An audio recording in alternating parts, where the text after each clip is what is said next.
Inventory assignments हो गए थे कि कोई प्रॉब्लम, कोई डाउट उसमें? मैम उसमें एक लास्ट असाइनमेंट बचा है, वो करना बाकी है, बाकी 3 तो कर लिए थे। प्रॉब्लम तो उसमें कुछ डाउट तो नहीं नहीं था। आई ना? नहीं, नहीं मैम। तो आपके यहाँ जो इनवॉइस हैं वो इनवॉइस आपने पोस्ट करके देखे, मतलब कन्वर्ट करके देखे उसमें? आप कौन से जो मैम? आपके बिजनेस के या आपके शॉप के जो इनवॉइस आते होंगे परचेज के, वो इनपुट करके देखे आपने, परचेज के, सेल्स के? नहीं मैम, वो करके तो नहीं देख, सिर्फ क्योंकि असाइनमेंट ही करा। नहीं, क्योंकि क्या होगा कि जो रियल एक्चुअल इनवॉइस आते हैं, जब आप उनको एंटर इनपुट कर, एक कंपनी बना के आप इनपुट करने की उसमें कोशिश करेंगे, तो होगा क्या कि कुछ चीजें आपको हो सकता है ऐसा लगे कि यार इसको मैं कैसे यहाँ कैसे कन्वर्ट करूं, जो डिटेल लिखी हुई है उसको किस सेक्शन में लिखना है, या जैसे अब एडिशनल डिस्क्रिप्शन या बहुत सारी चीजें आती। तो एक बार ट्राई करना उसको करने को, है ना? कोई भी यस एक मैम। वॉइस लेके जो आपके पास जब आप सामान मंगवाते हैं तो आता है, तो उसके अकॉर्डिंग आप करोगे ना तो फिर और इजी रहेगा। ठीक है। Yes ma'am. ओके, अब टैक्स स्टार्ट करते हैं। तो टैक्सेशन में पर्टिकुलरली टैली में अगर हम बात करें, तो यहाँ हम इनडायरेक्ट टैक्सेस मैनेज करते हैं। इनडायरेक्ट टैक्सेशन या इनडायरेक्ट टैक्सेस हम यहाँ मैनेज करते हैं। डायरेक्ट टैक्स या इनकम टैक्स जो है पर्टिकुलरली, वो हम टैली में मैनेज नहीं करते। ठीक है। तो इनडायरेक्ट टैक्सेस में जो टैक्स हम, जो 3 टैक्स हम अभी अपने कोर्स में सीखेंगे, उसमें सबसे पहला तो GST, second TDS, and third is TCS. ठीक है। जीएसटी का फुल फॉर्म मालूम है आपको? सुना है? Yes ma'am, good and services tax. हाँ, goods and services tax. Then TDS. Ma'am tax deducted, ऐसा कुछ था। हाँ, tax deducted at source. Then TCS. नहीं मैम, ये नहीं सुना। हाँ, टैक्स कलेक्टेड एट सोर्स। ठीक है। तो ये 3 टैक्सेस हम अभी अपने इस कोर्स के ड्यूरेशन में पढ़ेंगे। ठीक है। सबसे पहले सिंपल सा एक टैक्स लें, डायरेक्ट जीएसटी पे ना जाते हुए। सबसे पहले जो टैक्स हम स्टार्ट कर रहे हैं वो है TDS, tax deducted at source. कोई आइडिया है क्या होता है, या कभी सुना हो, या कहीं किसी पेमेंट में या इनवॉइस के ड्यूरेशन में आपने ये टर्म देखी हो? नहीं मैम। टीडीएस या टैक्स डिडक्टेड एट सोर्स मतलब ये प्रोफेशनल सर्विसेज पे लगने वाला टैक्स होता है।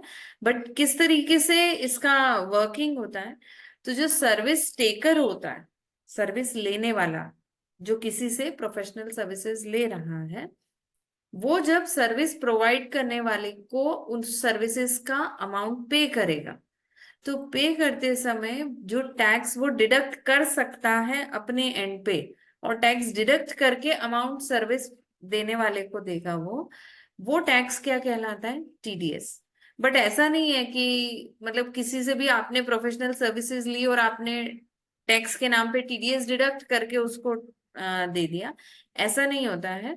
आपकी कंपनी का टर्नओवर अगर उस रेंज में आता है कि आप टीडीएस डिडक्शन के लिए एलिजिबल हो, तभी आप कर पाते हैं, अदरवाइज नहीं कर पाते।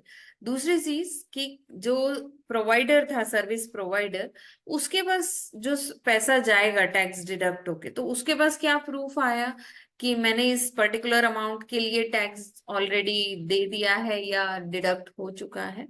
तो एक टीडीएस सर्टिफिकेट इशू होता है। सर्विस लेने वाला सर्विस देने वाले को वो टीडीएस सर्टिफिकेट जो है वो इशू करता है, जो रिटर्न्स में फिर लगाया जाता है ना?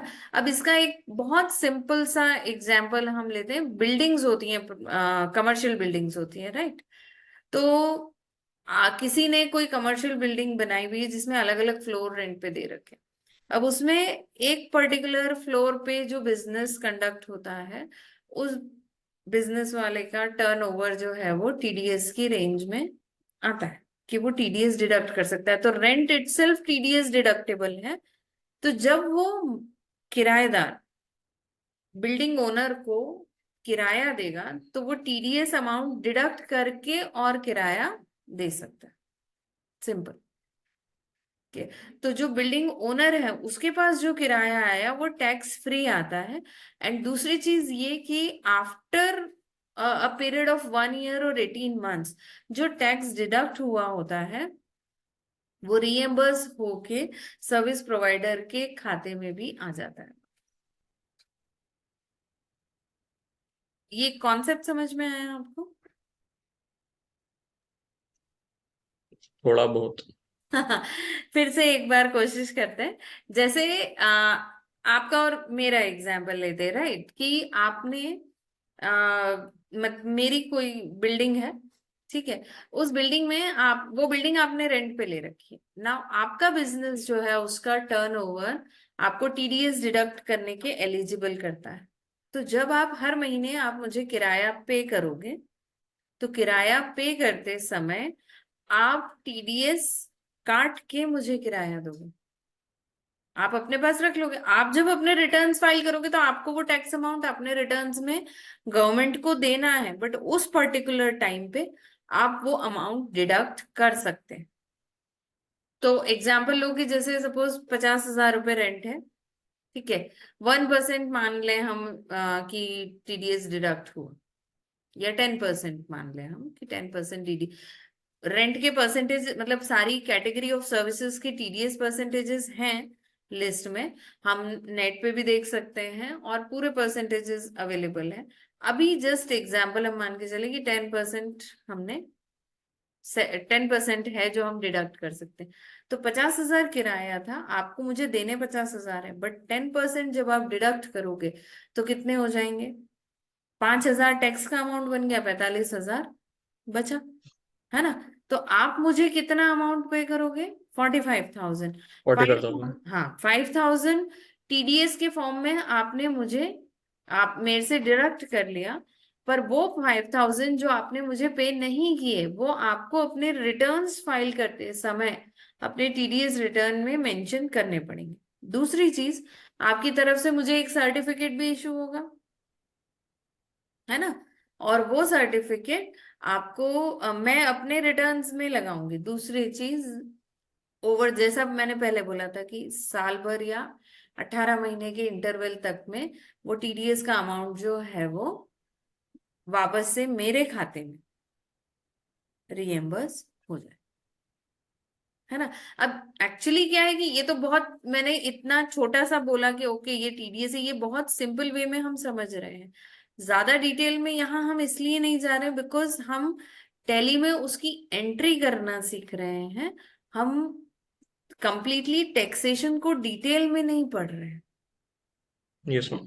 तो टैली की उसमें टैक्स की एंट्री कैसे होगी वो एंट्री हम समझ रहे हैं, और उसको समझने के लिए जो बेसिक नॉलेज हमको टैक्स का चाहिए वो हमको पता होना चाहिए कि एक्चुअली वो टैक्स है क्या और उसको मैनेज कैसे करते। ठीक है? अब टैली में कोई भी टैक्स यस आप मैम। मैनेज करोगे ना, तो उसमें एक कॉमन प्रोसेस, अभी जैसे आप देखोगे वो कॉमन प्रोसेस ही होगा कि वो तरह के खाते आपको बनाने ही पड़ेंगे, और कौन सी रिपोर्ट्स कहाँ पे अवेलेबल होंगी। तो डेफिनेशन के साथ फिर से स्टार्ट करते हैं, और कैसे हम एक्टिवेट करेंगे टैली में वो देखते हैं। तो tax deducted bye service taker while paying for professional services to the service provider। ठीक है? तो सबसे पहला स्टेप जब आप करेंगे तो पहला स्टेप होगा टीडीएस एक्टिवेशन का। टीडीएस एक्टिवेट कैसे करेंगे आप? F11 में जाएंगे, स्टैट्यूटरी एंड टैक्सेशन में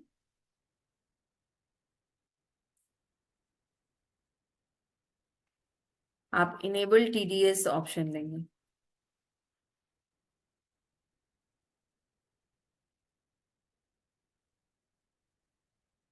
इस ऑप्शन को आप यस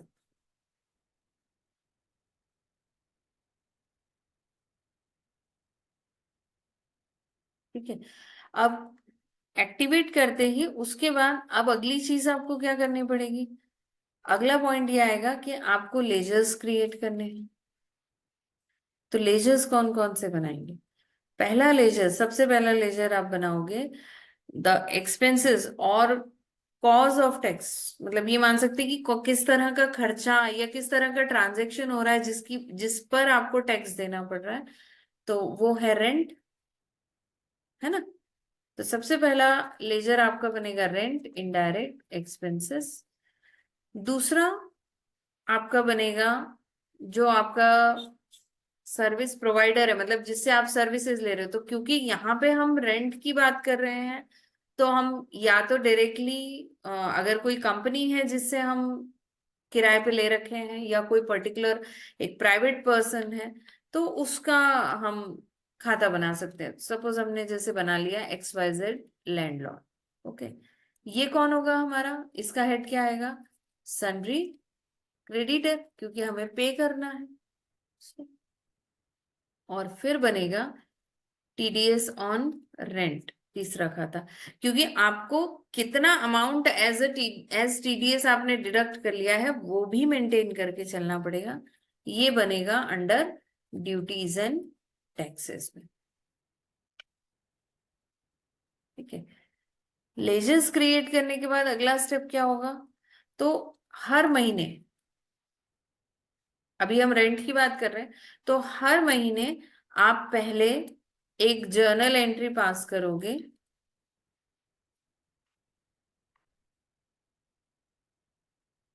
जिससे आप जो भी आपका लैंडलॉर्ड है उसको अपने यहाँ क्रेडिट करेंगे, तभी तो आप उसको पे कर पाओगे।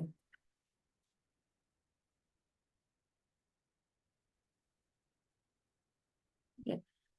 उसके बाद एक अगला जर्नल वाउचर, और उस जर्नल वाउचर में ही TDS डिडक्ट हो जाएगा।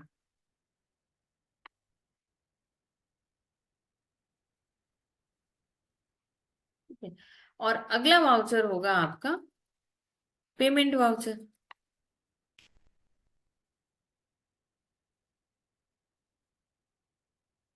जो आप डिडक्ट किए गए TDS अमाउंट के अलावा जो अमाउंट बच गया है, मतलब जो किराए वाला अमाउंट है, वो उसको पे कर दे। इसके बाद एक और वाउचर पोस्ट करना पड़ेगा जब आप रिटर्न्स फाइल करेंगे तब। ठीक है। हर महीने तो ये दो वाउचर्स आएंगे, जब आप अपने TDS रिटर्न्स फाइल करेंगे तो उस टाइम पे आप बैंक अकाउंट को क्रेडिट करेंगे और TDS को डेबिट। ठीक है। तो अब इसको देखते हैं टैली में कैसे करेंगे।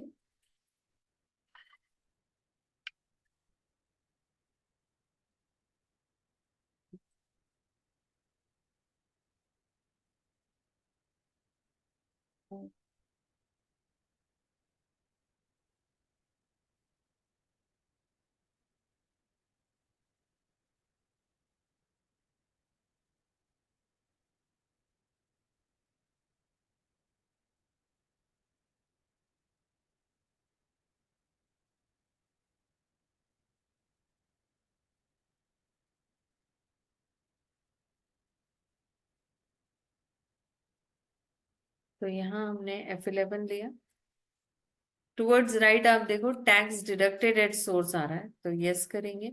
यहाँ पे TDS डिटेल्स आपको एंटर करनी है, जो रजिस्ट्रेशन नंबर 10 रजिस्ट्रेशन नंबर होगा। अभी डमी कुछ भी हम डाल रहे हैं, एरर तो आएगी but let it be.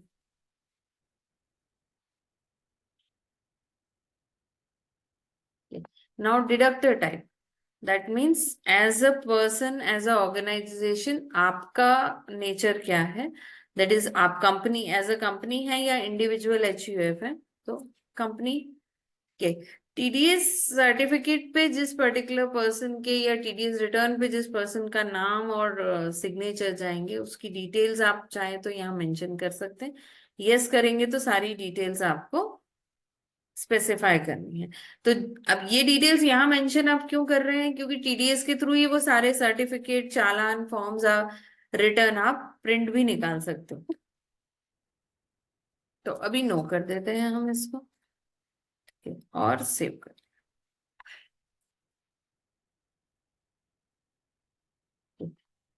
Now ledgers बनाते हैं। तो बिल्डिंग रेंट बना लेते हैं।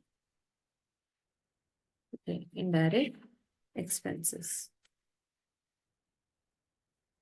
TDS applicable. तो यहाँ आप जब एप्लीकेबल लेंगे तो वो आपसे नेचर ऑफ पेमेंट पूछेगा। नेचर ऑफ पेमेंट इज कि किस टाइप का ट्रांजैक्शन है ये। तो अभी फिलहाल आपके पास है नहीं, क्रिएट कर लीजिए।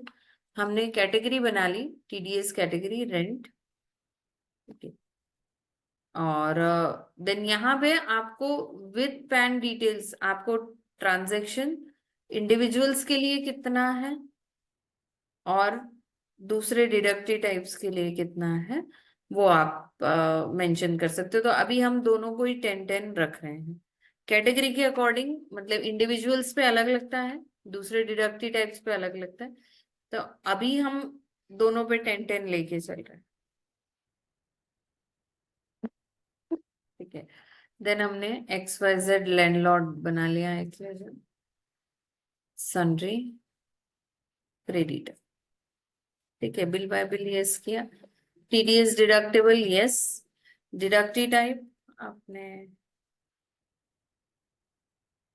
body of individuals. Now next option, deduct TDS in same voucher। ये ऑप्शन यस करना जरूरी है ताकि आप जो जर्नल एंट्री पास करेंगे उसमें टैक्स अमाउंट डिडक्ट हो जाए। ठीक है, यहाँ पे आप पैन नंबर अगर आपके पास है, जो कि होगा जब हम एक्चुअली मेंटेन करेंगे तो, और pan details. And lastly TDS on rent, duties and taxes, type of duty TDS, nature of payment rent. यहाँ कैटेगरीज बार बार नई नई बनानी है। एक जगह किसी भी एक लेजर को बनाते समय जब आपने टीडीएस की कैटेगरी रेंट बना दी थी तो वही यूज करेंगे। कैटेगरी नेचर या परसेंटेज का कंफ्लिक्ट अगर होगा तो फिर कैलकुलेशंस जो हैं वो नहीं होंगे। ठीक है?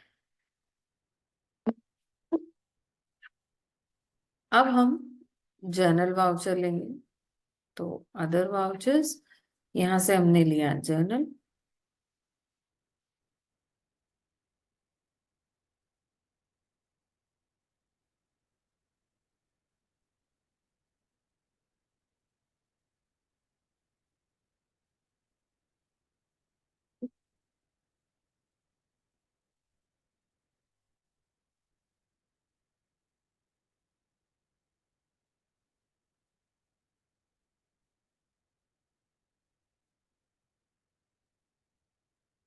Sorry, debit rent, building rent.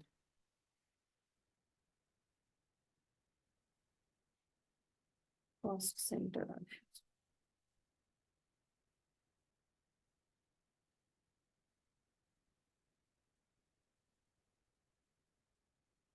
देखो ऑटोमेटिकली 45,000 आ गया।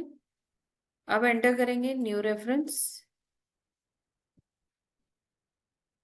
यहाँ न्यू रेफरेंस में 5,000 डेबिट हुआ। 5,000 किस में जाएगा? तो टीडीएस ऑन,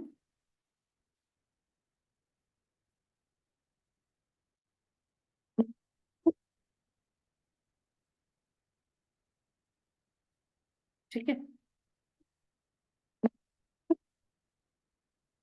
अब आप रिपोर्ट्स देखो अगर, तो डिस्प्ले में आप टीडीएस रिपोर्ट्स में जाओ। टीडीएस आउटस्टैंडिंग 5,000 टोटल पेंडिंग दिखा रहा है क्योंकि ये आप 5,000 आपने डिडक्ट कर लिए हैं। जब आप अपने टीडीएस रिटर्न्स फाइल करेंगे तो ये अमाउंट आपको ट्रांसफर करना है पार्टी रिटर्न, गवर्नमेंट को जब आप रिटर्न्स दें।